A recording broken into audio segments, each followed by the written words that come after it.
Hi, my name is Mackenzie Beck, and I chose to interview for this project my roommate. Her name is Stella and is from a Hispanic household. I wanted to focus the most on how she and her culture showcase affection towards one another, gestures, and personal space. Her cultural background is Hispanic. She grew up in Miami, Florida, and has been really surrounded by her culture since she was a kid.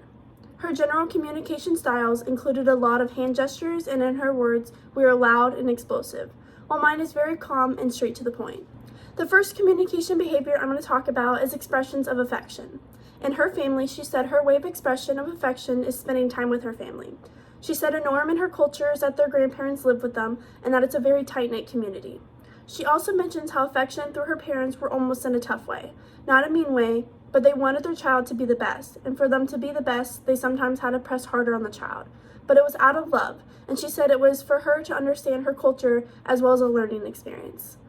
My way of affection with my family and culture is very similar to her first part, because my family is also a very tight-knit with our family and we all take care of one another.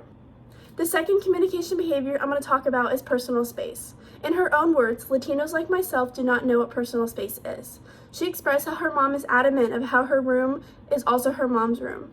She also said personal space did not exist in her family, but that it wasn't a bad thing. Even with people outside her culture, everyone is very friendly and touchy, but without understanding that sometimes people might not be used to it. In my culture within the family, personal space does not exist at all. Same thing as her, but outside with strangers, it very much does. One intercultural example and connection that I chose to use was high versus low context. Low context culture uses language primarily to express thoughts, feelings, and ideas as directly as possible, while high context culture relies heavily on subtle, often non-verbal cues to maintain social harmony. When I asked her which one did she think her culture has, she believed her culture had a high context culture. She expressed again how her culture talks a lot with her hands and physical expressions. She said as much as she talks with her words, she talks with her hands. And mine is definitely more of a low context culture, very more low-key, calm, and straight to the point.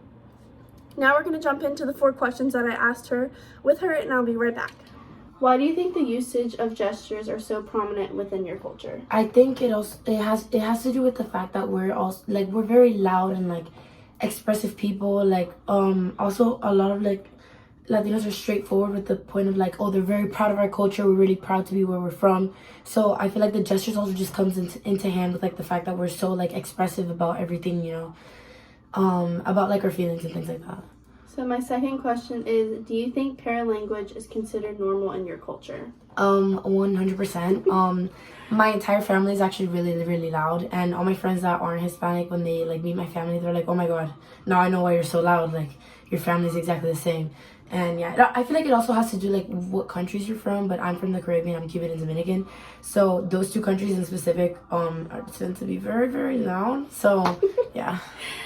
How do you think your culture has shaped you as a person? I feel like it's definitely made me more open-minded to other people's cultures. For example, I get best of both worlds since I'm Cuban and Dominican, and then I get to compare how both cultures are also different from one another while they're also similar.